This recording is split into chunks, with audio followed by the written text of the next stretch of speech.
I'm Chris Lynn, also known as Vespora, and this is going to be a voiceover time-lapse on how to create these stylized textures using Blender and Photoshop. This was an exercise that I did for educational course content, and these props were provided as models. And so I'm just demonstrating the process that I used in order to create these the way that you see them here.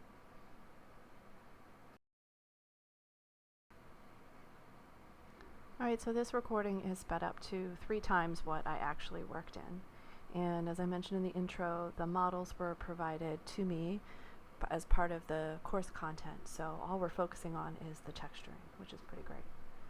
Now the UVs were already set up, of course, as part of the modeling process, and the way that they had been set up is meant for texture painting in this way, also with Photoshop, which you'll see as we demonstrate here. The first thing to make sure of in Blender in particular is to make sure that the color management setting in the render space is set to standard, which is what I had just set up there. And the next thing is to make sure that I am working with an emission shader instead of the principal BSDF, so that you can see nothing but the paint colors, not any additional lighting information. So I won't be talking through this entire process because really it is kind of a lather, rinse, repeat sort of a process with texture painting in general. But the new painting tools in Blender 4.4 and extended in 4.5 have made this process so much more useful and viable in Blender, whereas before it was kind of tedious and really slow and chunky. So what I've done here is I've split my left side panel to show a second version of the 3D view showing my reference image. And the reason why I do this is that it gives me something to color pick very, very quickly without messing up the image paint window that you see in the bottom left hand side. Blender will automatically switch any image pane in texture paint mode into the image texture that you're painting, which is helpful 90% of the time, except for when you want to have an image reference for color picking. So I found that this process, or this setup I should say, just works a lot better for having a reference readily available that you can color pick from. And really that's what this first pass is about. It is just getting color onto the model in a way that kind of makes sense. And I'm color picking from the photo reference here and just creating a little color palette of all the available colors that are in this concept art.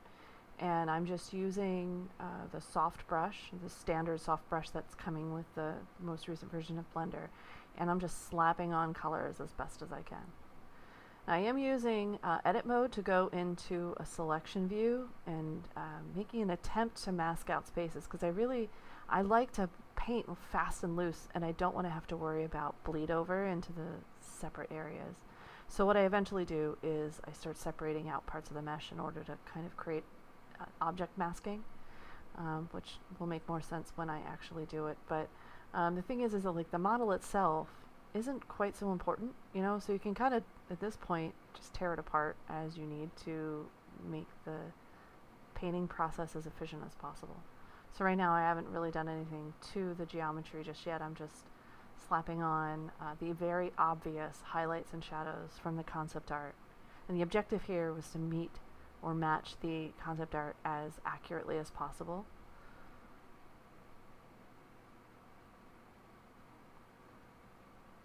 And yeah, I made an attempt to use the airbrush tool, which in the beginning didn't really seem to work well for me, and I thought maybe it was a little bit like buggy. I think it was just the way that I was using that brush. It didn't really work with how quickly I was trying to make my brush strokes. So here I'm finding that, you know, this second little piece here, it's supposed to be this blue part, and since it's physically connected to the geometry, I wasn't able to mask it quickly by just like selecting that part and hitting the L key to grab select link. So by separating it by just ripping the faces off of each other, or those edges, then I was able to create something that I could quick tab in and out of edit mode and mask, so that I'm able to worry about painting over stuff I'm bleeding over. The imported object for some reason came with like a ton of weird empties that came from Maya, and that's what I was like hiding and getting rid of there. Again, the geometry itself matters not at all in this, because it's really about painting the UVs, and the original FBXs would be used for the final model or something like that.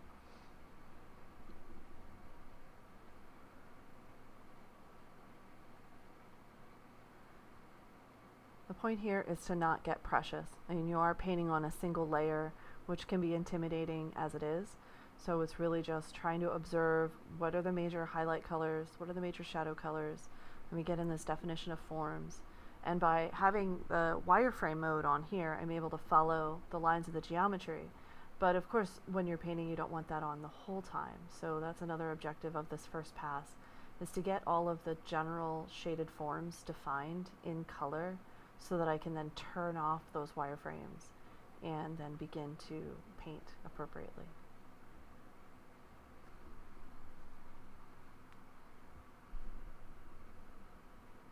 A part of making these default brushes work for you is messing around with some of the opacity settings and some of the brush curve settings, which you'll see me messing around with as I begin to get used to painting in Blender again, and not using any custom brushes. I wanted to attempt to use just the default brushes for this exercise so that anybody could follow along.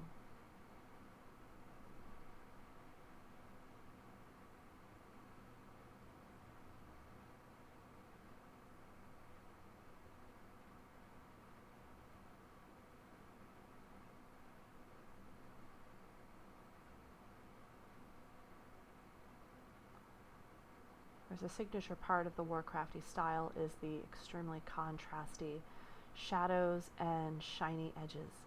And there's a trick to it, as in it's kind of like the similar process for everything. So right now I'm just filling in some of the obvious shaded areas, and I'm not being precious as best as I can.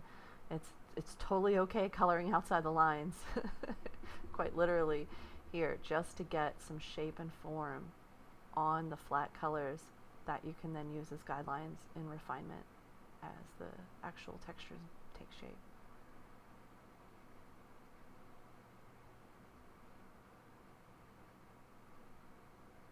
Concept art had a little bit of like a muddy, sort of moldy kind of texture color to it, which I wanted to warm up a little bit.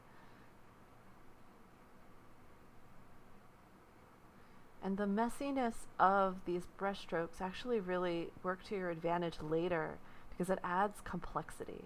It adds visual interest. And even though it seems like you're being like really sloppy and kind of like making no sense as you're putting your brush strokes down, you actually are. It's still going through the filter of your artistic brain, whether you realize it or not, and does add visual interest. So like I'm like super zoomed out here as I'm like dropping in those highlighted edges, and really more of this is about just tracing out where those lines are in the geometry, so that when I turn off those wireframe viewport display guidelines, I'm still going to be able to see where those forms are. This was another one where it was like, oh, I absolutely want to mask between the gold parts and the red parts, so what I just did is I just ripped those fit edges that were super easy with a V, and then and now they're just like little separate objects, so I can select them, and that automatically goes into a masking mode when in texture paint, so that I can fill in that and then just quickly slap on some shaded colors where they're supposed to be. You can see from the concept art this has this sort of wrapped fabric look, which I'm not even really attempting to draw at this point. I'm just creating, again, very loose impressions of that. You know, it's like, start with the boss gave you you've got 2 hours to texture this and it's going in game. Go. And go with that. And, you know, how badly can I get the impression of what this shaded form is supposed to look like? That's what we're doing here. And even though the mask mode shows that the parts that I'm not selected are like the super light, the nice thing is that Blender knows better, and when you color pick from something that isn't masked, it will take the actual accurate color.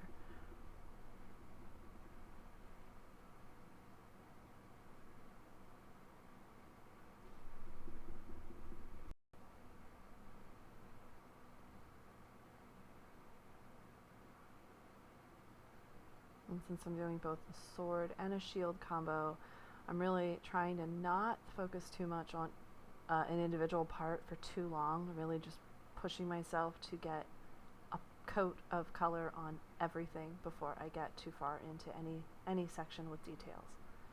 But I do, as always, find myself noodling on certain parts, and then kind of like having to like back myself out and be like, oh, okay, all right, time to move on to something else. All right, so even with just a couple minutes there, I just filled in all of the basic shades, and it doesn't look half bad from far away. You get the forms in the shape. Terrible, low grade, colored prop done. We can do better. So now I'm going in and I'm just landmarking out where the edge wear impressions are supposed to be. So the little nooks and crannies and nicks and edges that are only expressed in the texture paint and are not actually part of the model. I made an attempt to drop a subdivision surface on that was like a horrendously terrible idea because it's like such a low poly model. I don't know what I was thinking.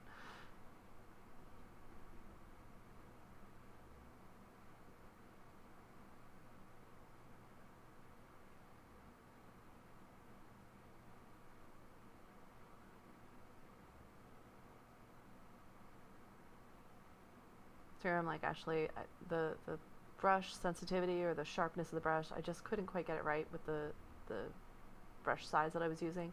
So I started looking at the fall off curve settings of the brush.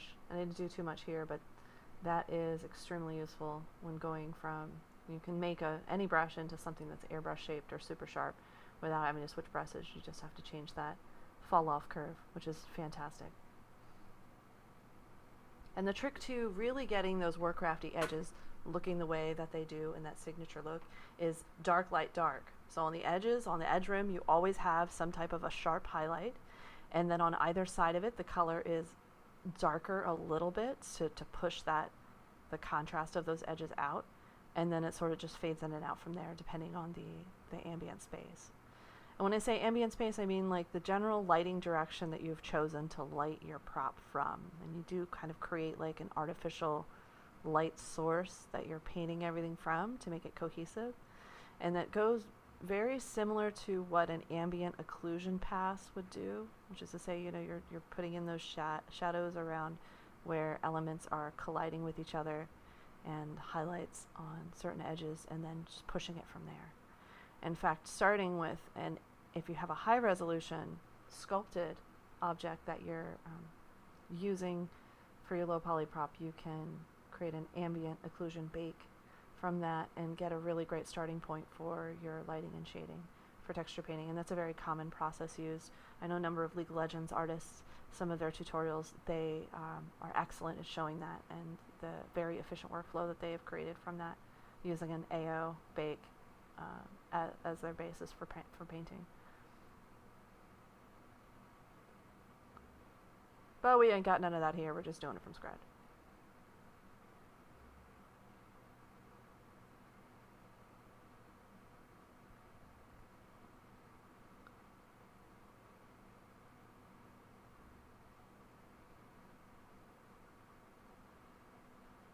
And while this gets you so far texture painting in Blender and is so much better than what it's ever been, previously 3D Coat was, I guess still is, the big heavyweight in texture painting, which allows you to use Photoshop-like layers, which in this case were limited to a single paint layer.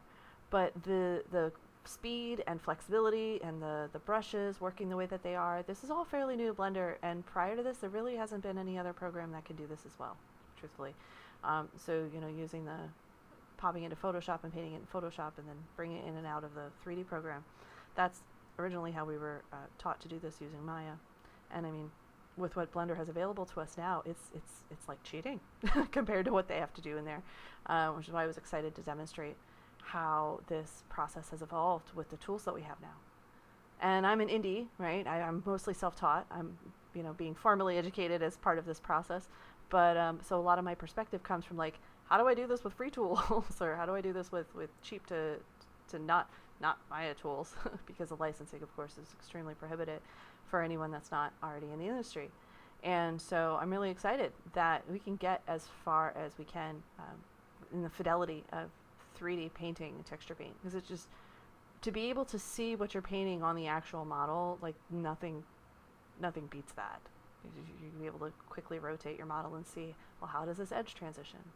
and so on and so forth. You know, I'm spending a little bit of time, probably more than I should, noodling on the edge quality here, but even zoomed out like this, seeing this painted and quickly, like look how quickly those forms can be defined, and I'm using a single brush, just eyedropping in colors around and eyeballing that in. And already just like, already looks pretty captivating. It's pretty decent concept art to start from, and that's always really important. I've learned through this process of learning to be a better texture artist to not be afraid of creating models and texture paint examples from other concept art. Please do ask permission, and please do tell the artist that you've used their work in practice, of course practice being the big word, for creating your models. But high quality concept art is the foundation for high quality textured 3D prop art, because you know, if you don't have a good source to work from, you're gonna be making up a lot of things as you go. Which, hey, if you're really good as an artist, cool, you know, that's great. But obviously, if you're learning like I am and doing things like this for that purpose, you know, concept artist and creating props like the one you're seeing in this illustration, that's a whole job in and of itself. It takes a lot of time to get good, and you know, one skill at a time sometimes. And so I'm learning that too, being able to take other people's work such as this and demonstrating my ability to translate it into 3D using projects such as this. So I hope if you're watching this and are learning like I am, to be encouraged to go through ArtStation and find incredible concept artists. I'm currently a super fan of Jenny Brozick, who is incredible concept art, was recently used in the game Mickey's Epic Mickey Rebrushed, and those are one of the pieces that I'm studying to be a better 3D artist. So hopefully I will have some progress to show later on that. So that I hope to be doing that after I'm finished with this project.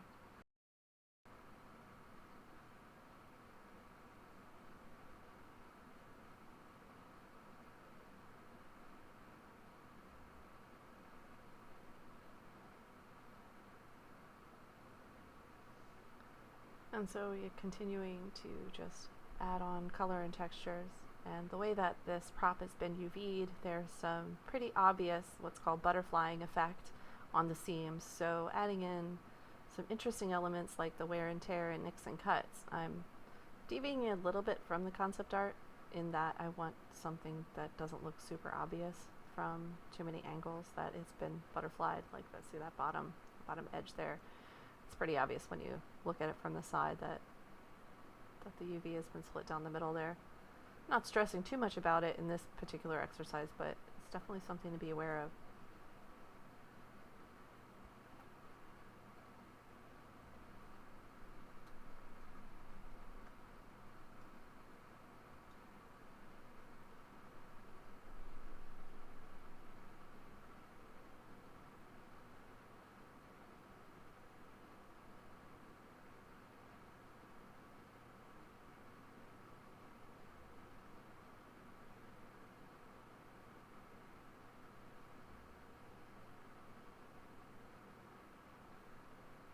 If it's not obvious, I am using a graphic tablet for all of this work. I have on my side button on my stylus the middle mouse button, which allows me to very quickly rotate around in the camera. The F key is what's used for brush sizing in Blender, which makes changing your brush size stupidly fast. And Shift F is what's used for hardness and softness on brushing. And then there's the color picker with the C tool, and then toggling between the two colors with, I believe that's the X key. So between all of those things, I keep my left hand on my keyboard for the hotkeys, and then of course my right hand on the stylus, and that makes for a really fast and efficient workflow.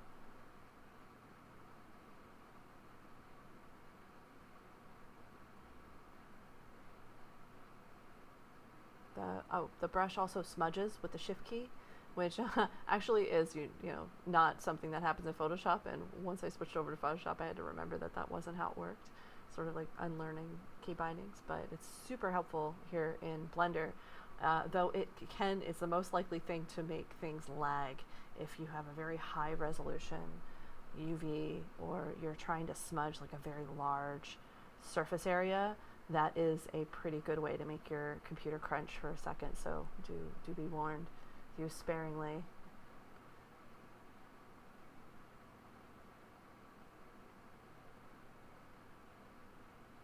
now here I am beginning to bring in some higher contrast colors and further refine the edges of the shape.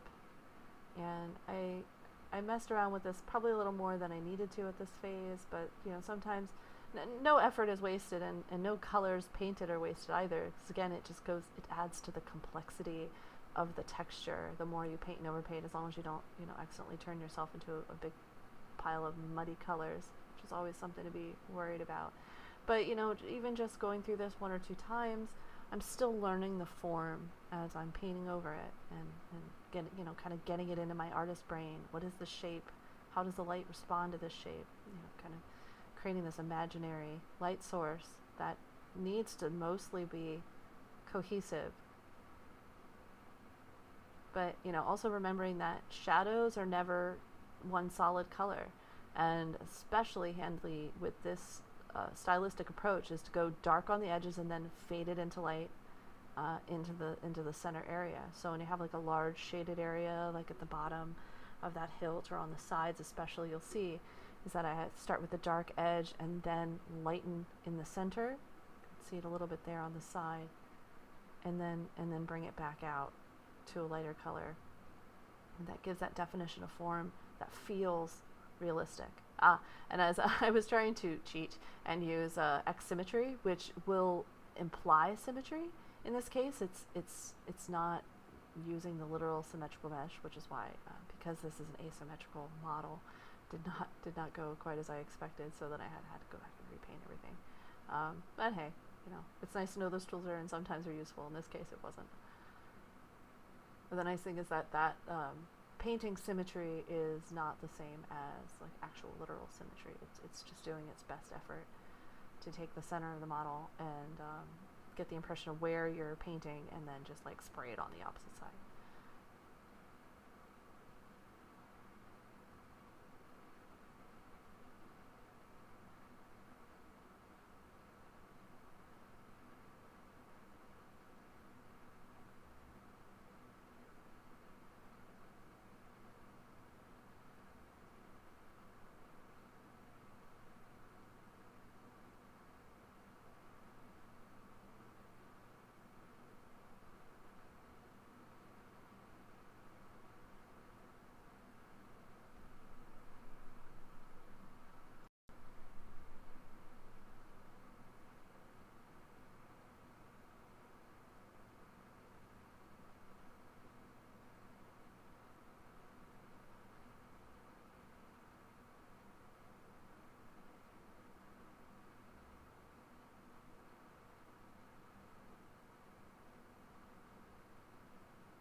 Trying to take a note, the tiny bit of lighting information that would happen as the metal bends back towards the outer. So there's like the darkness of the crevice, and then as it bends, there's like the tiny little bit of highlighting there on that side.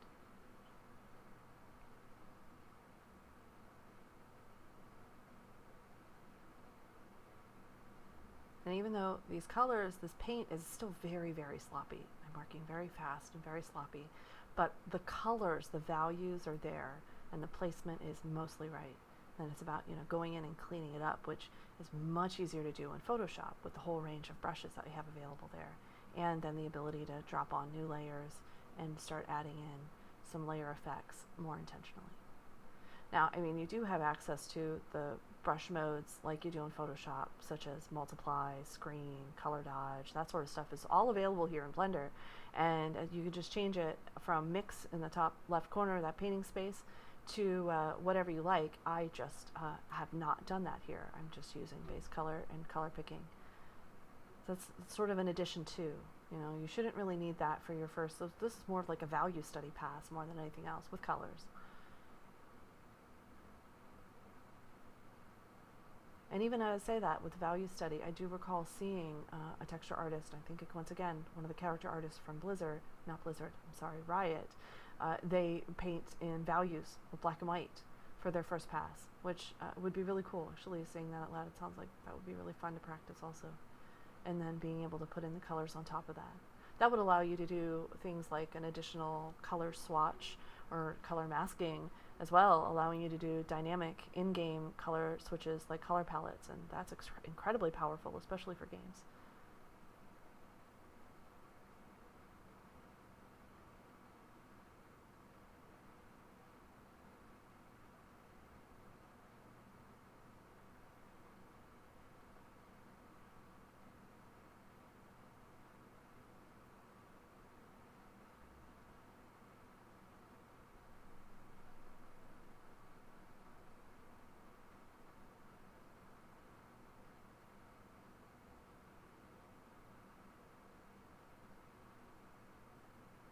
Masking gets really important when you get into elements like this, where you're sort of angling the prop in like a far ranging angle and like just spraying, because it really is like you're spraying like an airbrush. And so if your brush size is too large, your angle is too sharp, you will just spray that color all the way down your model, and then maybe perhaps not see it until later.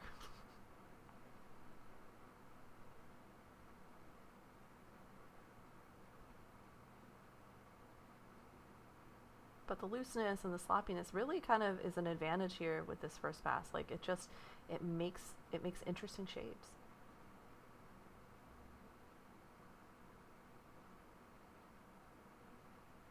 Here I was just really trying to find a way to make this a really fuzzy brush. And at this point I was still like, had fired the official airbrush brush, thinking it wasn't going to work for me for some reason.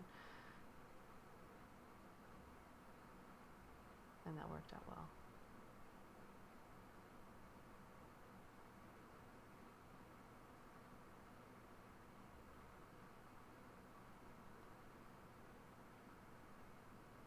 Blender has added in all of these various brush styles, as you can see with the pink stroke lines in the brush palette there. Those are all various textured brushes, which I'm sure will be loads of fun to play with. I kept to the very basic one for this exercise, only playing around with a couple just for funsies for like a second. But it's really great that those are all available by default now. None of that existed prior to, I don't think, 4.5. No, 4.5 is the latest one, maybe 4.3 or 4.4. They're very new. It's an exciting time to be an indie.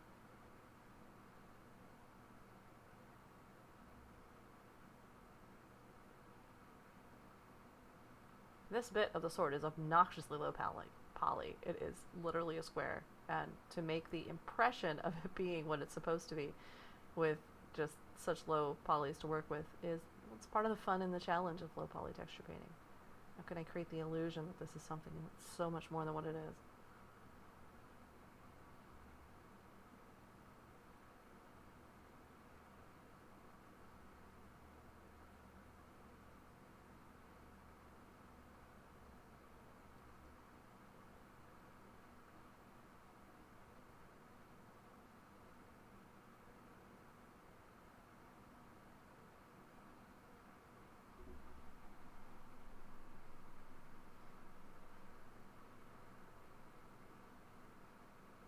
Alright, that sword is looking pretty close to done. In fact, I noodled on it probably more than I needed to, because I have a whole other shield to do yet. Oh my goodness.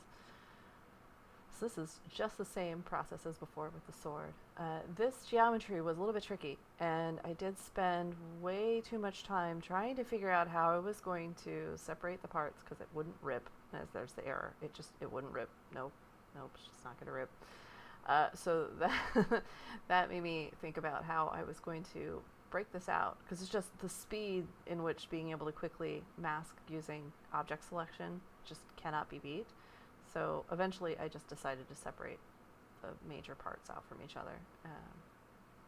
Before that though, I tried using vertex groups. So this is a good exercise of like the various ways that you could select areas of your mesh. While I did it in this demonstration, it did not actually work out as well as I had hoped. Though I was able to get the wood part of the shield done relatively quickly with what I just did with masking. It ended up being extremely cumbersome.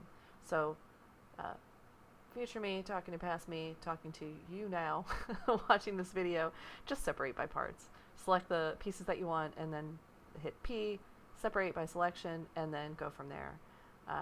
And work from there, because you can very easily jump to different objects to texture paint just by using the outliner on the top right panel, which I then start to lean into heavily once I got over my part separation problem. I was extremely pleasantly surprised at myself at how quickly this wood texture came together.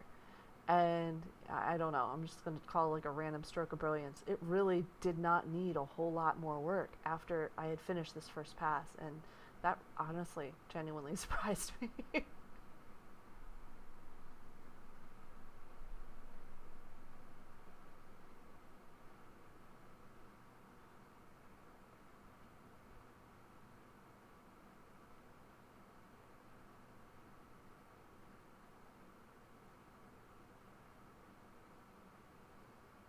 This portion of the shield was really tricky because not only do we have two distinct color palettes, but the geometry isn't there for a lot of the visual aspects of the shield, meaning you gotta improv it and paint it yourself.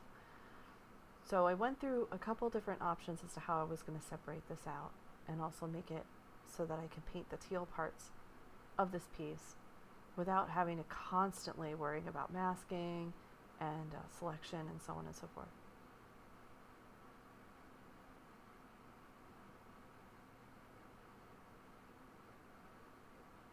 I made a valiant effort with vertex grouping. It did not did not work out well in the end, but I did make an instance of trying to assign these pieces, and all the little separate rivets were easy enough because those could just be hidden. But so as I'm observing, well, quite a lot of this teal part of this model is not something that I can separate by geometry just because of the way that it's designed. So I'm going to have to come up with something else. And this was a really wonderful exercise for myself to paint a model that I didn't actually model myself, which isn't something that I've done before. And you know, in a production pipeline, I can imagine that that's something that you would be used to having to deal with. Like, oh, this is the thing that I've got to work with, so how am I going to do this to get my job done? Yeah, so like part of the vertex selection, selecting one part and deselecting the other, it just was not working with vertex groups.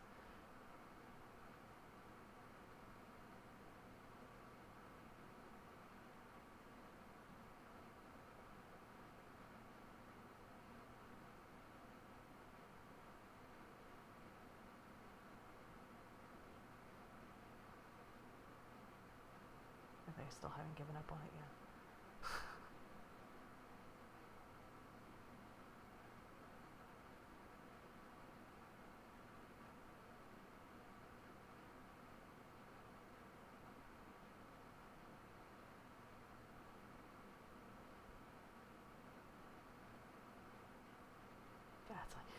And my previous experience of doing this work, it's like I know this is going to be a huge problem because I'm going to be constantly painting in and out of my own lines.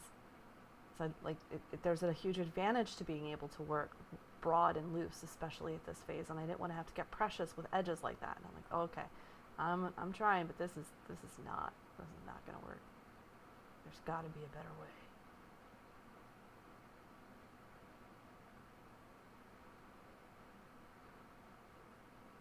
That's what I think I just decided. That's what it. Separating by selection. Done.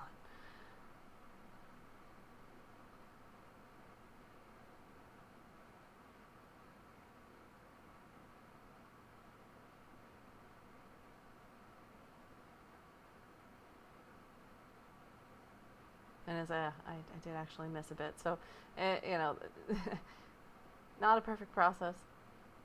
Definitely make sure that you got your selections right. So yeah, it's much easier to heckle yourself when you're looking at it from the outside and not actually doing the work. But I missed one of the faces in the top section of it being part of the original segment, which I had to then later go back and fix. And then I actually grabbed the whole thing and joined it again because at least then the and there's that actual little spare piece, so that I could like quickly grab the separated elements with L and then mask that way, which was the right strategy, though didn't quite execute it. I had to go in and merge up the verts that needed to be merged. Clean that back up again.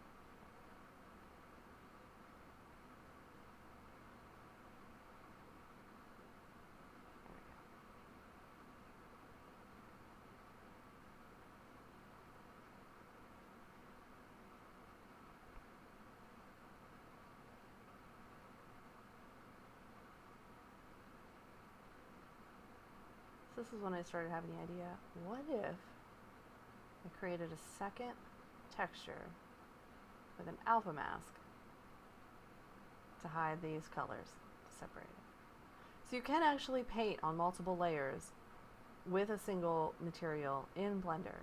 It's just not as easy, and it does require having separate textures in order to do so, so I use it sparingly. But in this case, because of the way that this object was modeled and the way that I needed to separate the teal parts from the metal parts, and it was purely color and had nothing to do with the model shape, that ended up being the right choice, at least to get through this first pass. But it looks like I decided to dive into the armor parts before working on the layered textures, so that will be coming up in just a little bit.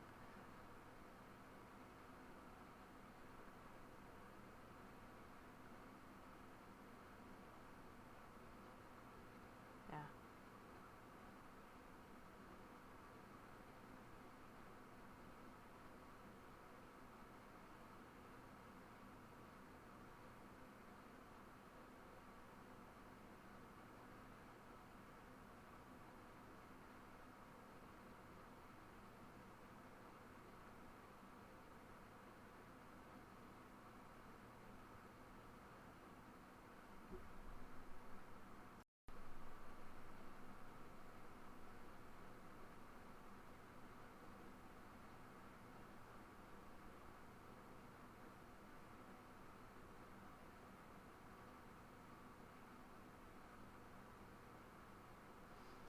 The way that this shield has been UV'd presents another challenge, again with the butterfly, only this time it's right smack in the center of the model, so you can't even hide it, which is actually a little bit disappointing because it made it lose the opportunity to put some really unique wear and tear visual information on the front of the shield, because it was like so obviously butterflying when you try to put too many unique details. So I did end up putting in a little bit, but I would say that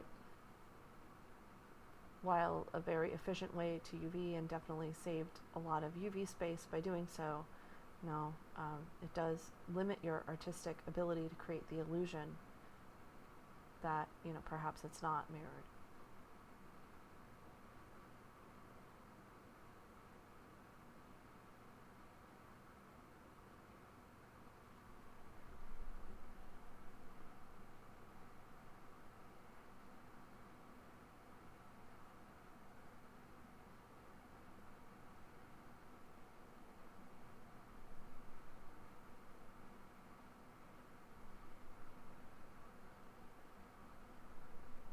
I'm struggling immensely with masking and selection with this. So, it was a great learning experience for me to just see how much that sort of thing impacts your workflow.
realized right around here that I deviated just a little bit from the original concept design, but then so did the shield itself. So there wasn't the little rivet at the bottom of the shield like in the concept art design. And then the geometrical shape that was modeled was slightly different, so I kind of just leaned into it.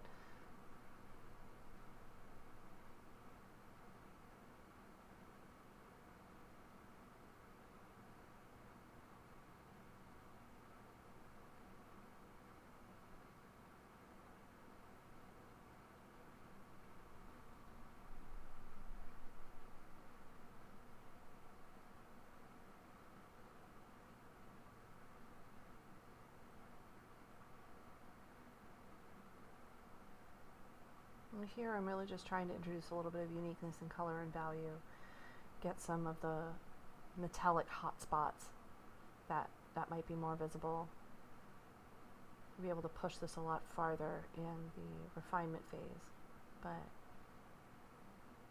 it's just exploration in color, really.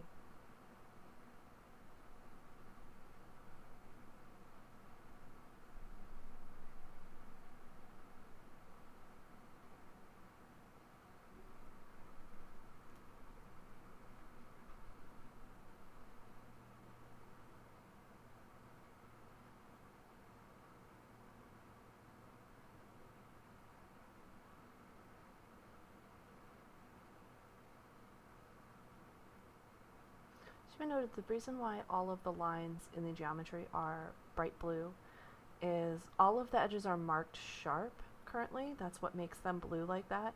And that is just some sort of byproduct of a model being exported from Maya, at least in this situation. I don't know if it's like universally always like that, but I did notice that quite a lot with some of my other assets.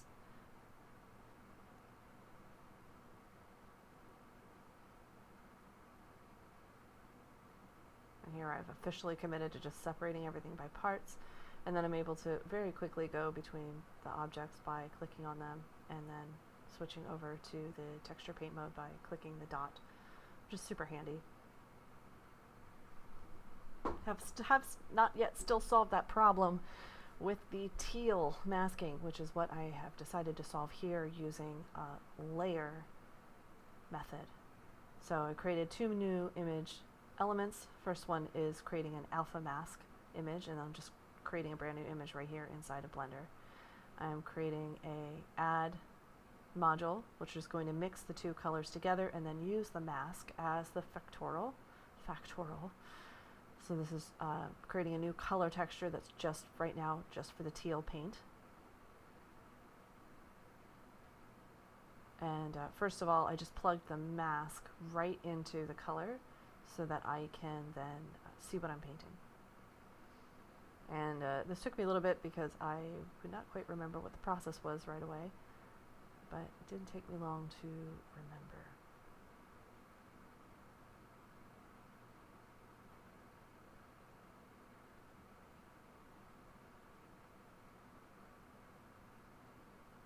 I just started by just very generically bucket filling that space with mask white, and then with the intent to, and also painting those in as a masked white. And now I can go in and create that distinct shape for the teal parts of the shield within the mask. And you can use this masking strategy for so many things, and this really unlocks a lot of power with texture painting in general, as well as being able to paint in things like specularity or height maps or whatnot using masking. So this definitely just scratches the surface of what you can do with this technique. But it worked very well in this particular use case to just get around my issue with trying to quickly paint around a shape without having to constantly be fixing my coloring in and out of the lines.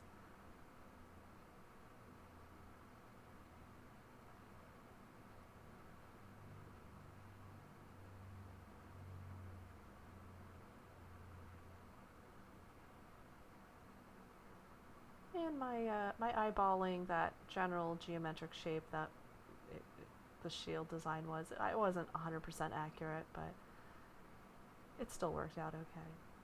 I could have been a little bit more to the concept art with how I did that shape, but it's no big. Now, the images are not saved until you save them, which in newer versions of Blender, at least it very helpfully warned you. Previously it didn't, which is a huge problem. So there, I just bucket filled into the new texture that I've called teal paint, the teal, and now I'm just verifying whether or not I've got this shader set up properly. And the answer is that I did, and I tried a couple other things here. Ignore all of this. This is absolutely not the correct approach. I did have it correct the first time. I just didn't have them inserted in the right order. Ta-da! It was a little counterintuitive to me because the teal most one had to go on the bottom, the base color with all the other paint had to go on the top, and then of course the alpha was in the right spot because it's just the factorial.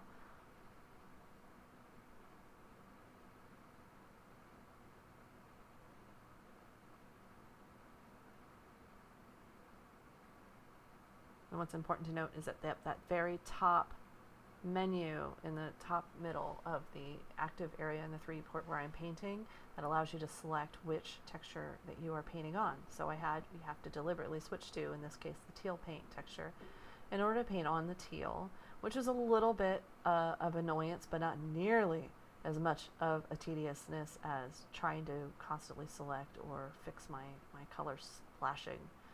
So in the end, this was a much more efficient workflow to solve that problem.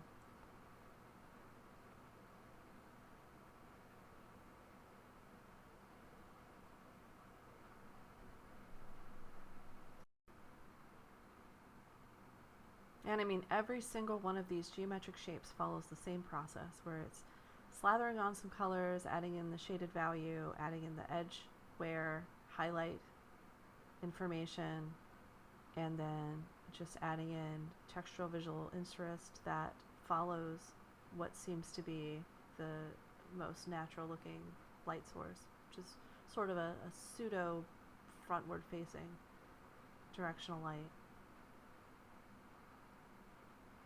I had a little bit of trouble painting these spaces around the rivets on the front of the shield with the mirroring the way that it was. It wasn't perfectly centered. You know, which it was fine. In the end, it was fine, but it did make it a little bit difficult to paint in accurately the way that I was trying.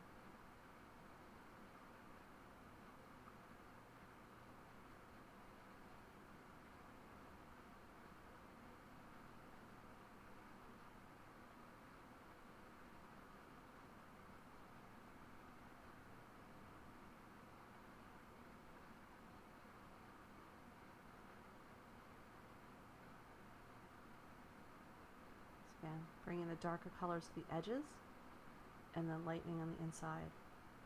That's the trick. It really is that simple. And then everything else is just interesting colors.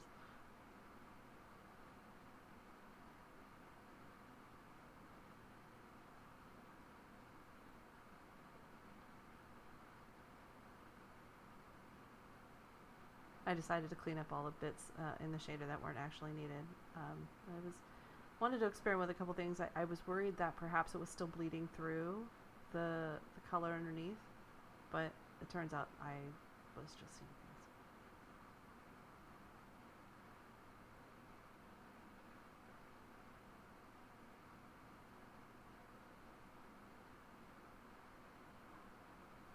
Yep, working as intended.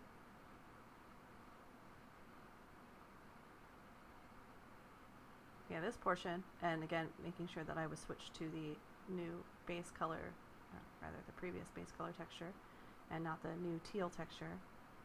This is all just eyeball painting, freehand.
There is a feature in Blender called Stabilized Stroke, which works exactly as you would think, and is the same as what you would find in Procreate, and Photoshop has one too.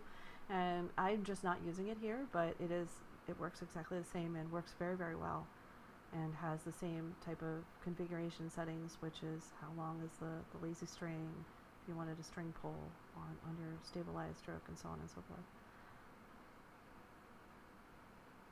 And once again, with that mirroring in the middle, it made so any of the edgeware bits, like trying to match the concept art, you know, got like kind of cheesy looking if I went too crazy with it. So I added a few bits of features, because it really does mark the signature World of Warcraft, or that stylized painty style is having things kind of grungy and worn at the edges.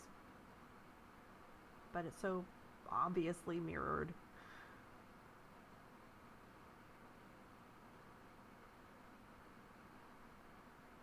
I do love the optical illusion that this process creates, though, and I hope I never get bored with it. Just even watching this, even though I'm the one painting it, I'm just like, wow, that's so cool. It looks dimensional, but it's not.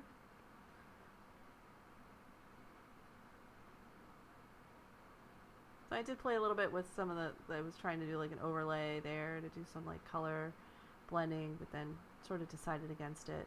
This going above and beyond for this first base paint as it is, whereas a lot of that stuff is going to be much easier to do in the finalization process in Photoshop.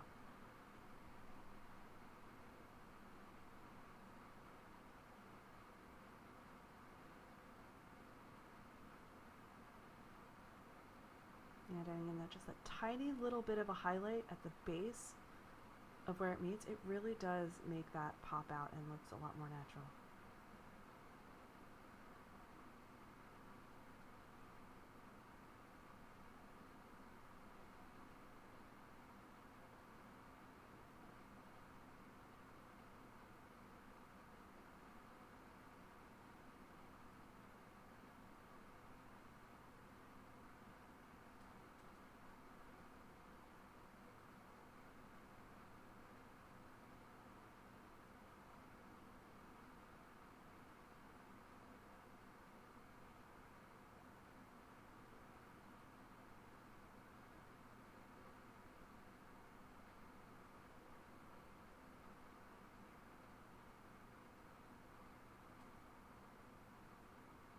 See, like how flat that looks in the corner until I added just that little bit of extra little highlight to break up that shadow.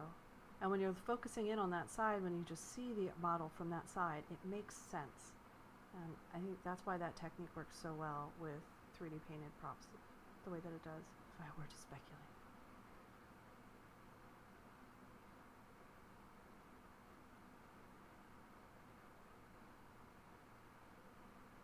So we're coming in on about 55 minutes into this video, which is at 3x speed, so this is about 3.5 hours of work right now, which is pretty good.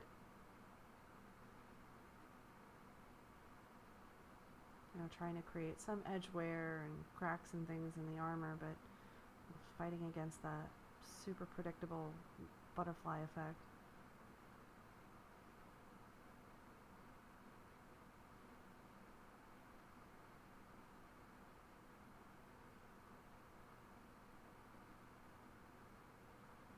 And the stronger contrast that you make your edges like that, the more cartoony it looks naturally.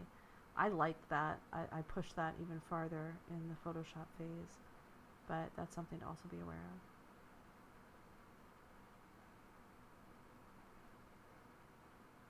I've begun to make them gold and then realized that the concept art said that these must be silver rivets, and then changed tactic.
just adding in that darker shade of teal, just pushing those colors.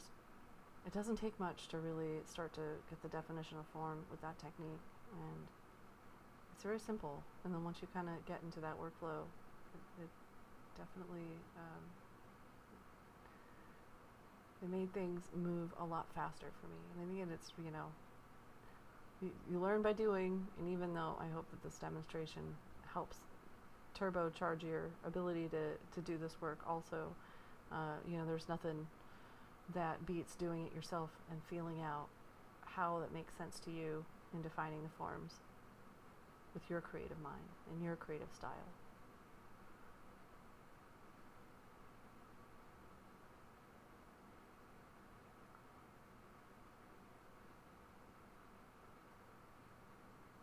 I'm just trying to get a little bit more of that edge wear in there, but the mirroring really bothered me.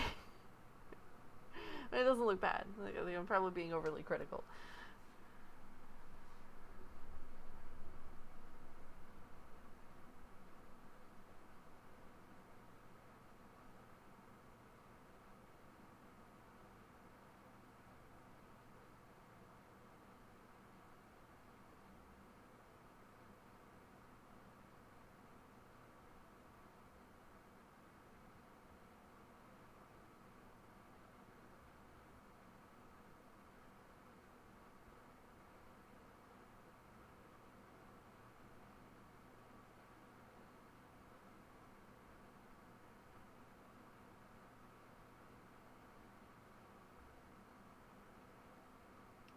That's looking pretty put together.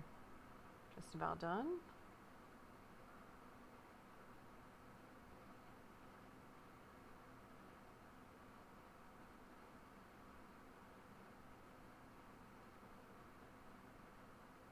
Except for there's a whole other side of the shield I forgot about.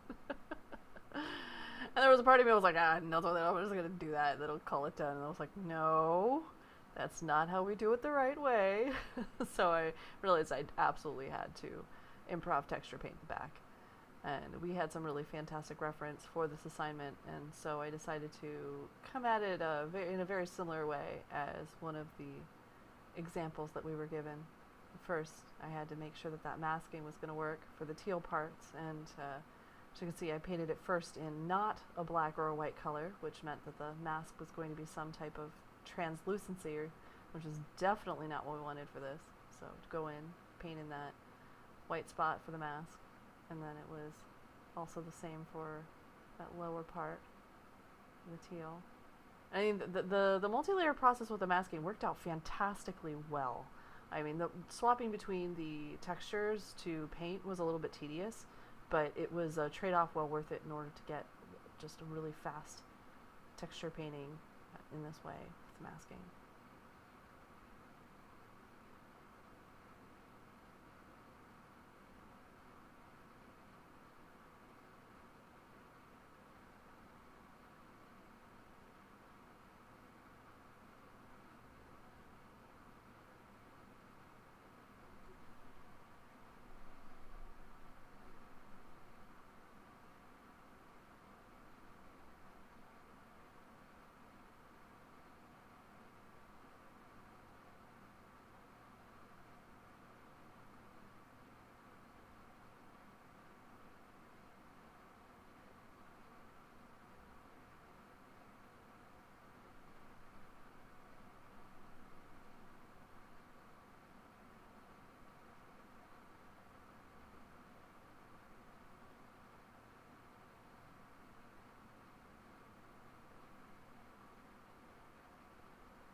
I'm just freehanding in some wooden planks that made sense.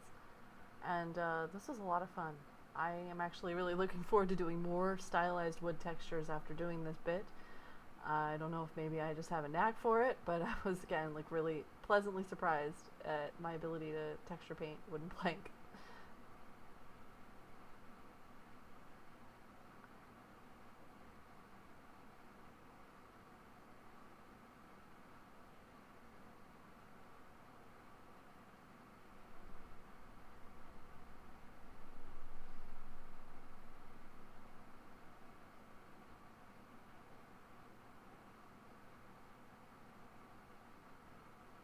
I love the ability to not only eyedropper from my reference photo in the 3D space in the top left corner, but of course you can always color pick from the texture that you're painting on in the texture panel as in the bottom left corner.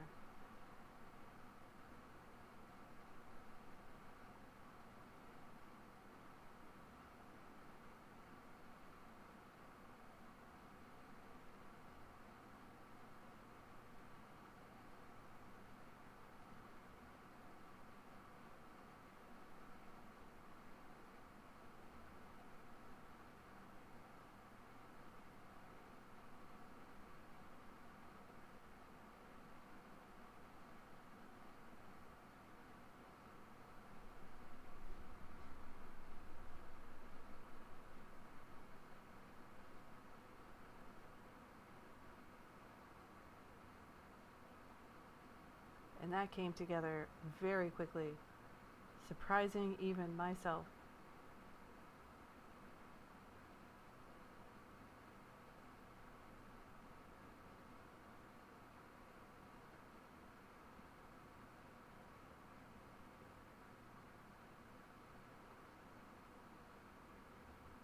This bit was fun because this is still just a completely flat surface, creating the illusion that it had the same type of depth as the elements on the other side.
Here I'm making sure to save all of my images because I was just about wrapped up with painting in Blender.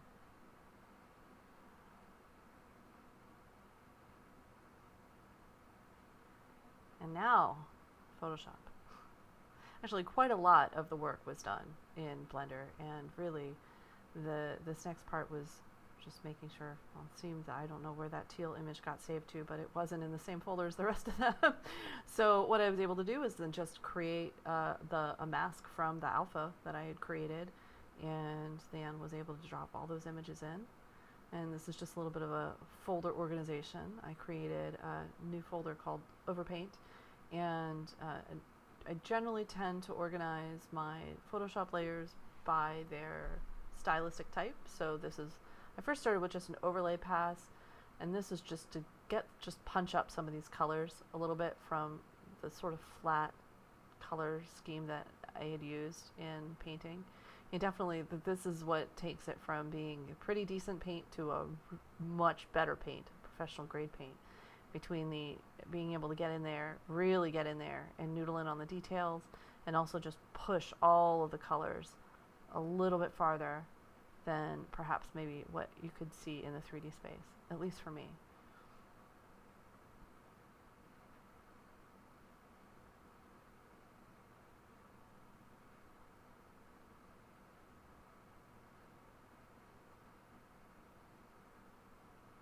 Now from here, I'm using a brush that's actually called a Warcrafty brush that I got from a wonderful artist, concept artist named Trent Caniuga. If you've not heard of him, please look him up. Almost everything I know about stylized painting in general in the Warcrafty and Riot style comes from him first. I've spent an obnoxious amount of money on his tutorials and I highly recommend it. So here I wanted to make sure that I had the reference image up front and visible, so I opened up an instance of a program called PureRef, P-U-R-Ref, and that just allowed me to drop in that image and make sure that it was always on top, even in front of my Photoshop. And then I don't have the ability to color pick from that image with this approach, but I didn't need to, as I had plenty of color information already in the scene from my texture paint. And this is really, I'm still mostly working on one layer here. This is absolutely just one simple regular overpaint layer where I'm just eyedropping the colors. The overlay that I did is just a color splash on top of everything that's below this, just to give it a little bit more interesting color information. And I'm still trying to work as loosely as I can, just fast and loose, getting in the impressions of what now is a fabric candle, and slowly building up contrast of the elements in there.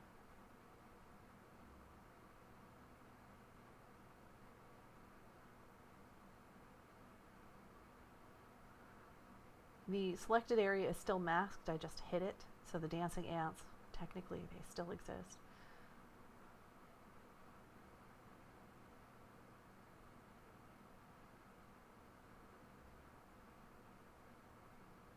It doesn't take a whole lot to give the suggestion of what, is wrapped fabric in this case.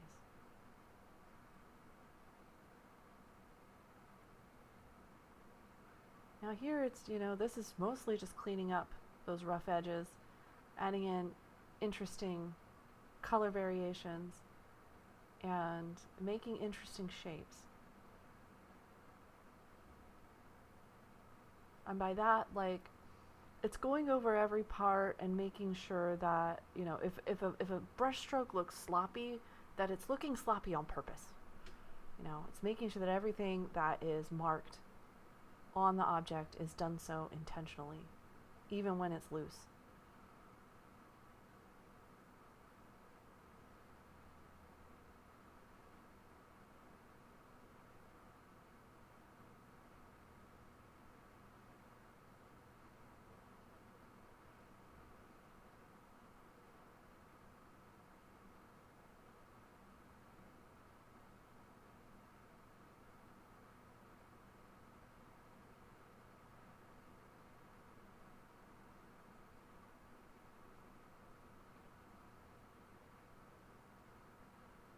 This is definitely a very good example of why it's good to have your UVs laid out in a way that doesn't stretch or skew what you're painting as much as possible, so that you still can go in and use a program like Photoshop to make these refinements for hand painting.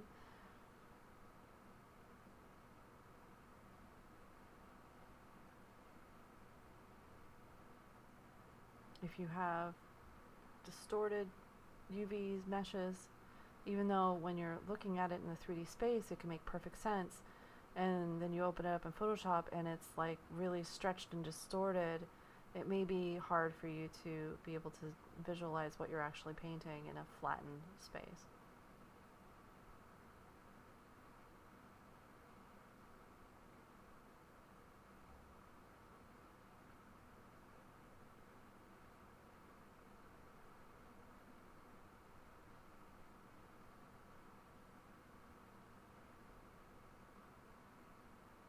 The colors, for the most part, they still do kind of have a muddy feel to them. And I'm just double checking, looking at the UV outline there, just to make sure that I wasn't skewing things too badly. But no, it's blending in those colors, but trying to make sure that you're not dealing with things that are too sloppy or muddy. Again, getting in there and making every brush stroke intentional. Doesn't take a whole lot of those types of stylistic effects to achieve that sort of hand painted brushstroke kind of effect. And actually I save a lot of that towards the end. There's those little extra nuances that make it really textury, and I'm focusing more on the color values and making sure that the formation of shapes is looking aesthetically pleasing.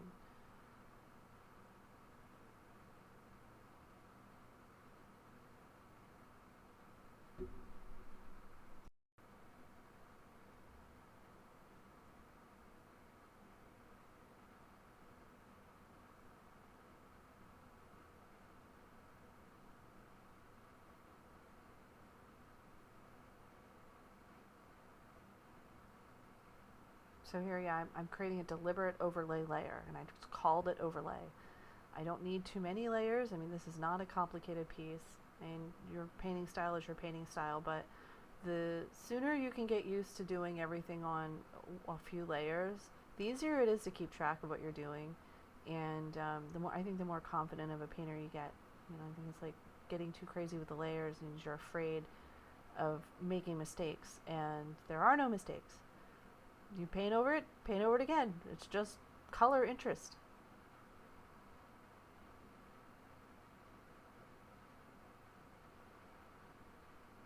So I'm just slapping on fuzzy color just to make it interesting, just to add some variation.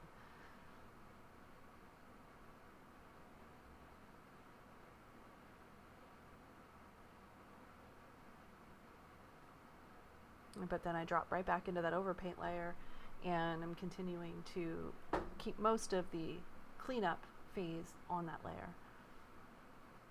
Sometimes it's really hard to resist, like really getting into like the fun details. Like I really want to start highlighting everything, making all of those really fancy shiny overlay bits, but it's not quite ready to do that yet.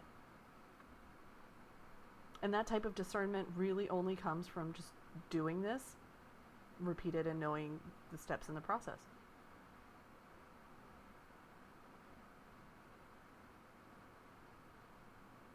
I'm really pleased with how those gashes and scrapes, especially in the sword, are turning out, and they're made so visually appealing with the way that the highlights are right up against the dark shadows.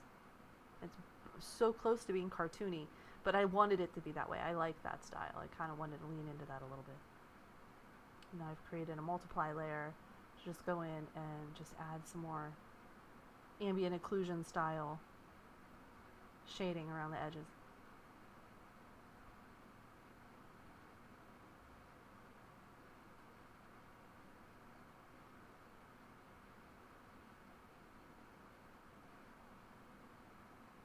And then I quickly jump back over to the overpaint layer because, once again, I really wanted to have the base information in the overpaint. If I was cleaning up versus adding additional color information, then I realized I actually still had too much to paint, that I could put all this in the base layer. And so even though I still have some of those paint strokes there on the multiply, I ended up going back to that base layer for the painting.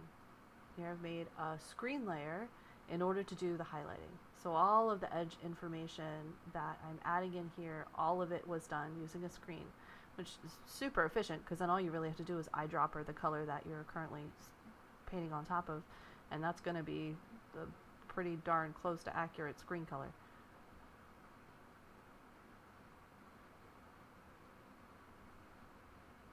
So I'm really just slopping it in. I wouldn't say slopping it. At this point I am getting a little bit more fine, but I'm toggling between the smear tool to just sort of like smuts some of the edges there, especially when the shiny corners.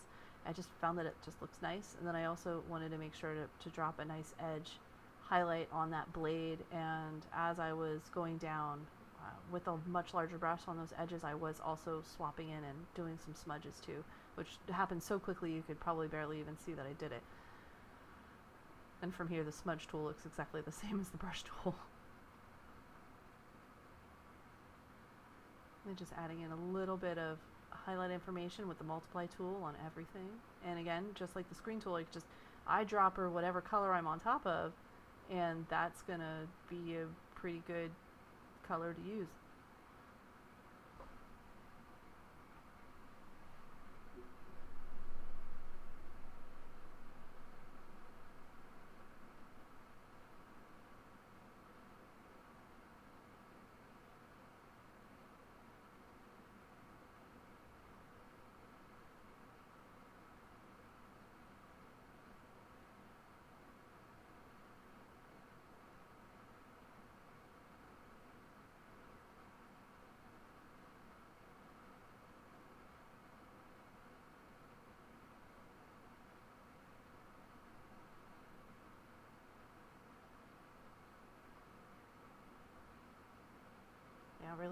that trick, darker around the edges, a little bit lighter in the middle.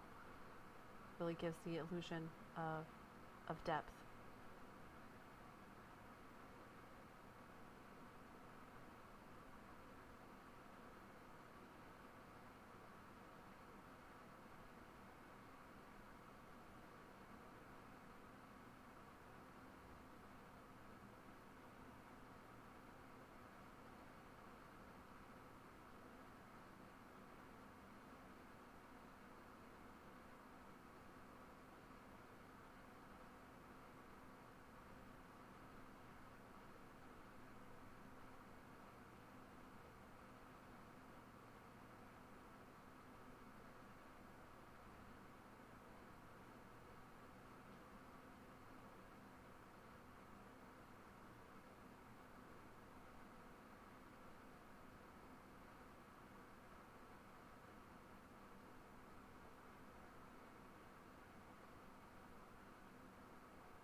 You can really see how soft and sloppy the first pass is when zoomed in this way and looking at it in this direction.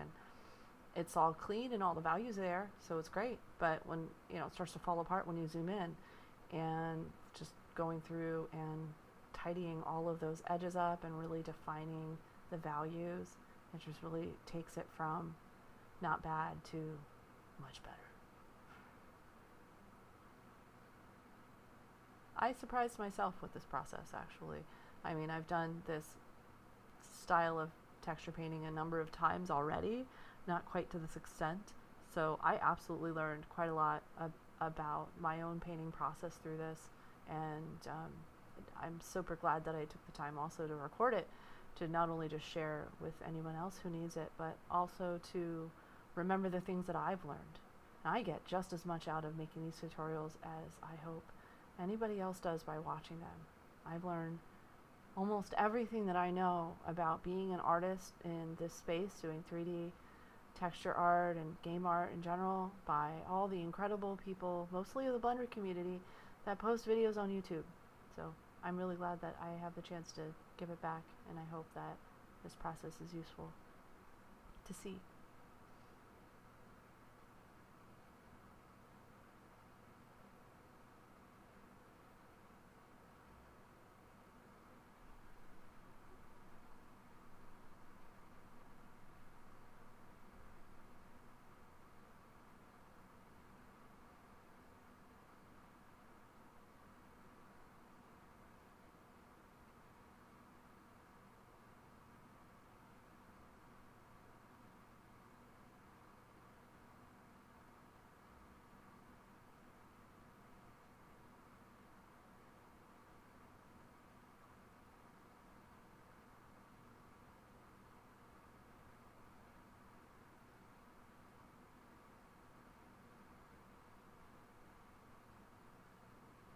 It's so simple, and all I'm doing is it's just eyedropping the base color and doing a little outline with the screen tool on that screen layer, smudging a couple little elements as I go around some of the edges, especially in the corners, to try to create maybe a little bit of an illusion of a bloom effect.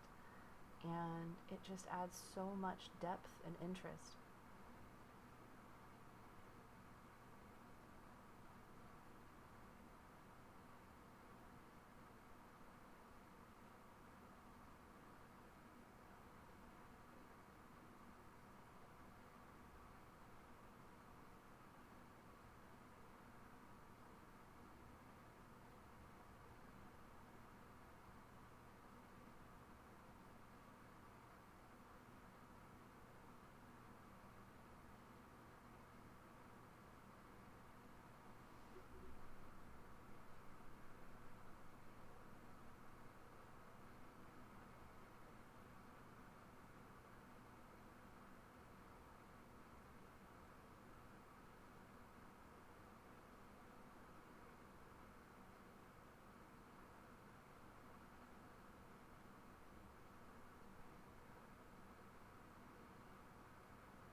So it's getting very, very close to done and starting to get into where I'm adding more interesting elements.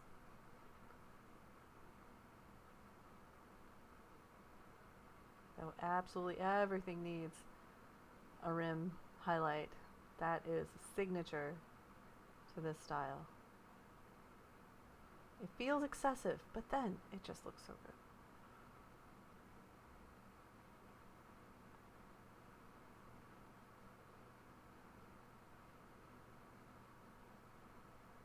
And I'm not using a stabilized stroke here, and actually like the squiggliness kind of adds to the rough hewn style that these props needed, so it's all fine. But of course, if you really wanted to be nice and smooth, a stabilized stroke would definitely make your life a lot easier there. And just sort of like adding a little extra like droplet of color in the corners and then just hitting it with a smudge tool real quick just to blur that edge. It seemed to really work very well.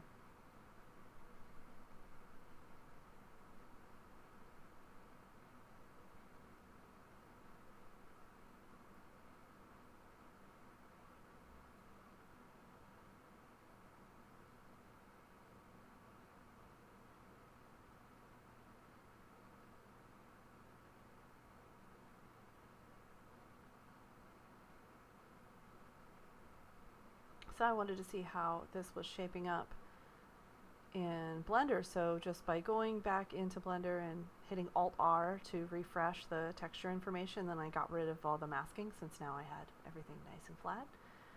And that was a really exciting moment to see just what a difference that made, just the extra refinements to the artwork. So exciting.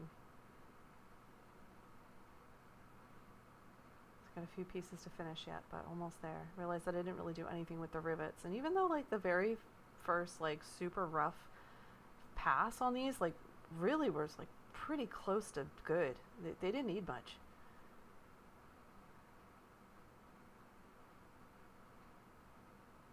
But everything needs a highlight.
Another replacement, reloaded that in. It didn't make a super obvious difference that could be seen in the screen with this recording, but of course it did make a difference.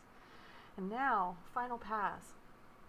Now I'm finally going in with a texture brush, and I believe I switched this to, overlay brush mode, and I'm just slopping on subtle nuance of texture information, and I'm being very, very precious about it, but only in just certain spots. Like just that little bit, that highlight on the hilt, added tons of character that wouldn't have been there otherwise. And it's, all of the hard work has already been done, and this is just adding kind of like that extra varnish on top that adds just a little bit more texture information.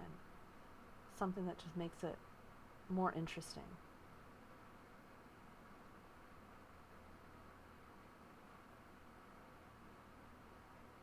And I add a second FX later because I wanted to do some sparkly texture dots.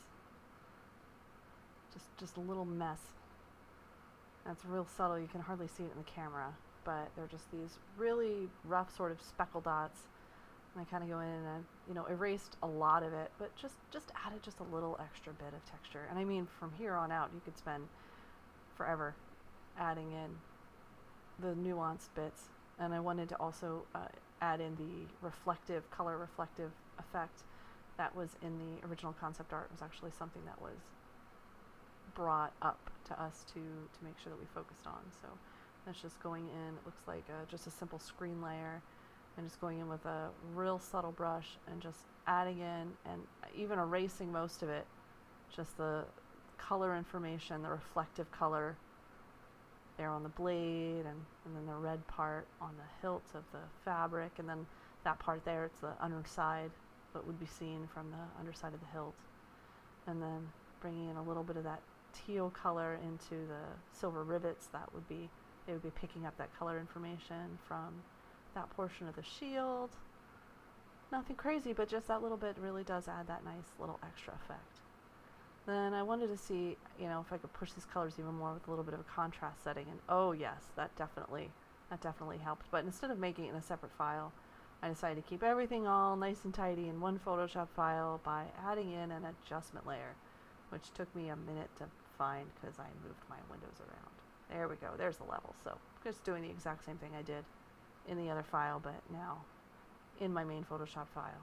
And wow, that little extra pop, oof, look at that. Just a subtle difference. It's the magic of Photoshop. And well, that is just about it. So I hope you found this demonstration useful. I certainly learned a lot doing it. I'm really glad that I took the time to share the recording. I think future me is going to also appreciate it when I forget how to do all of this stuff. But thank you again for joining me, and I hope it helped.